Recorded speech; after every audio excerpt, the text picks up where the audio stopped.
안녕하십니까, 할배입니다. 오늘도 제가 가지고 있는 주식 소개시켜 드리고요.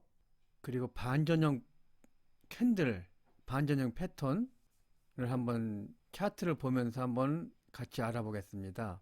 자, 한국전력. 이것이 조금 오늘 같은 경우 좀 문제입니다, 이게.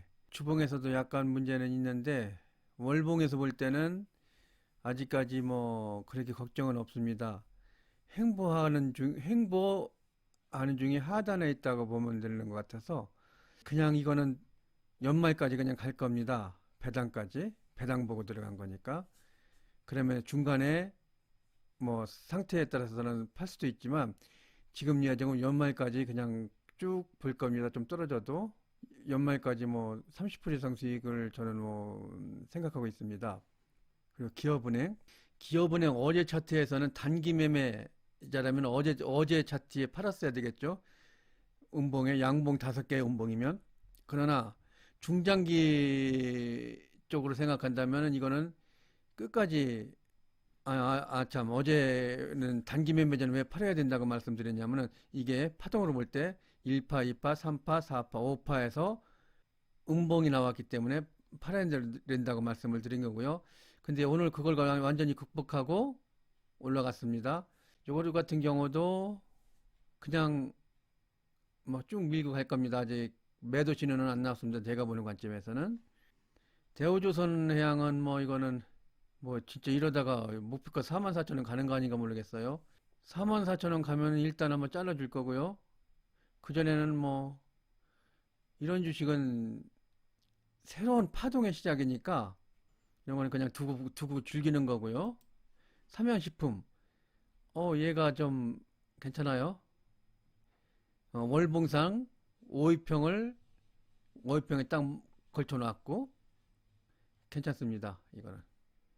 이건 두고 봐야 되겠죠, 이제. 삼성 SDS가 지금 조금 고민인데, 이게 반등 주면 이건 반 정도 삼양식품으로 옮길 겁니다. 이거는.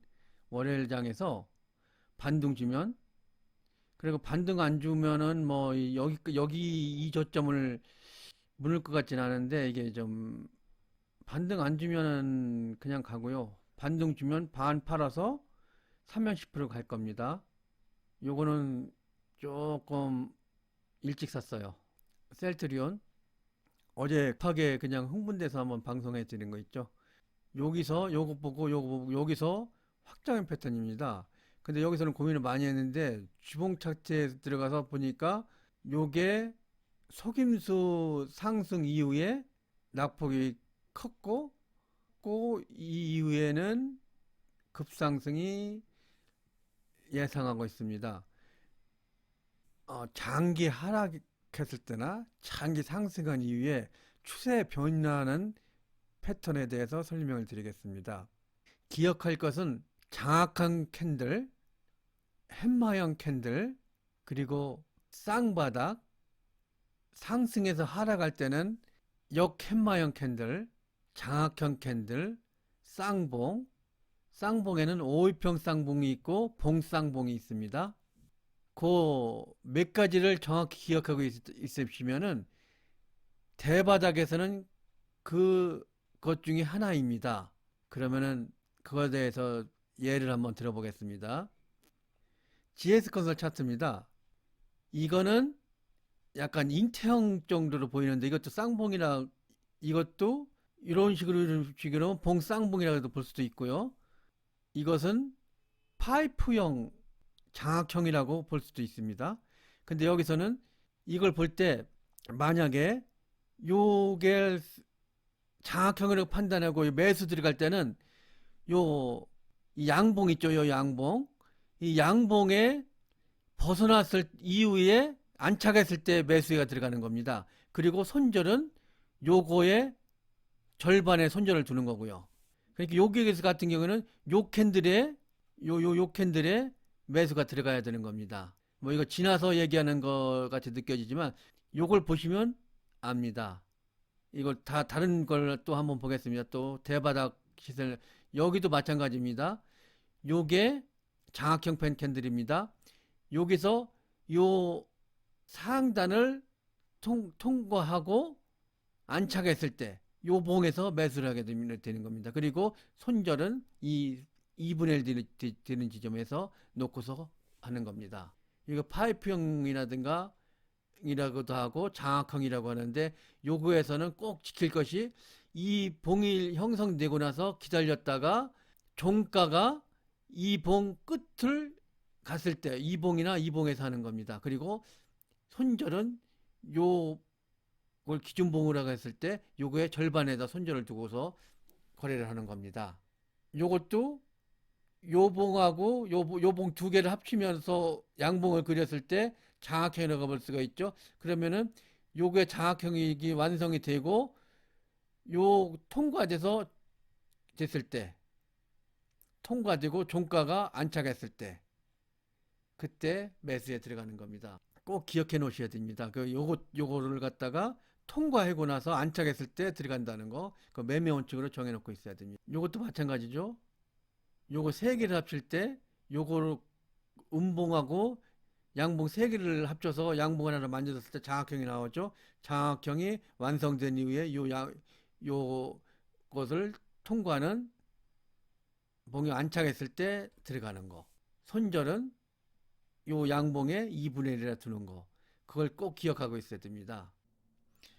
뭐 쌍바닥은 다 아실 거니까, 모양은요, 이게 이런 경우가 대표적인 쌍바닥입니다. 오이평 쌍바닥, 그리고 봉 쌍바닥도 이런 식으로 만들어지고요. 근데 대부분의 우리가 쌍바닥을 이런 식으로 해서 요렇게 여기서만 이 지점에서 쌍바닥을 생각을 합니다. 쌍바닥이라고. 그게 아니고 이거는 요 부분에서 이렇게 들어가 가지고 오이평을 완전히 오이평에 봉이 안착했을 때 그 이후에 매수가 들어가야 됩니다. 그리고 손절은 요 하단 부분 밑으로 두고요. 그렇게 생각할 때 이 봉에 사고 요쪽 봉의 하단에 손절점을 둬야 되겠죠. 오이평에서는 오이평 매매, 쌍복 쌍바닥 매매에서는 꼭 지켜야 될 게, 오이평에 봉이 안착한 이후에 매수나 매수는 하는 거고, 오이평의 대바닥 쌍봉 쌍바닥은 한번 차트를 찾아보시고, 파이평도 한번 찾아보시고, 그리고 햇마형 같은 경우는 여기에서 또 뭐 금방 찾을 건데요. 요런 패턴이, 요런 봉이 하단에 요런 식으로 있을 때, 이건 도지형보다는 햇마형이 가깝죠.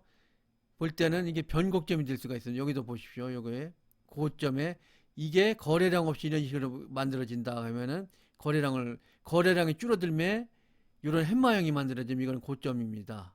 요거는 뭐 저점에서는 이게 만들어지면은 저점인 경우가 많이 있습니다. 이럴 거는 고점과 저점을 차트를 많이 보십시오. 그러면은 눈에 익는 그런 많은 것이 나올 겁니다. 기억할 거 네 가지죠. 장악형, 햇마형, 쌍바닥, 쌍봉, 대바닥이라는 것은 추세 하락으로 계속해서 했다가 이런 모습을 보인다든가, 추세 상승으로 계속 올라가다가 이런 모습을 보였을 때를 말하는 겁니다. 그러니까 하락에서 파동을 세 번 해봤을 때 5파 나온다든가, 3파동으로 지그재그 파동일 끝부분에서 이런 파동이 나온다든가, 기본적으로 그 파동을 완성한 이후에 봉에서 이런 봉이 나오면은 추세 반전이라고 느끼는 겁니다. 지금 왜 이거 설명하냐면, 셀트레너에서 한번 이런 봉이나 반전형이 나오나를 한번 같이 보자는 겁니다. 이상입니다.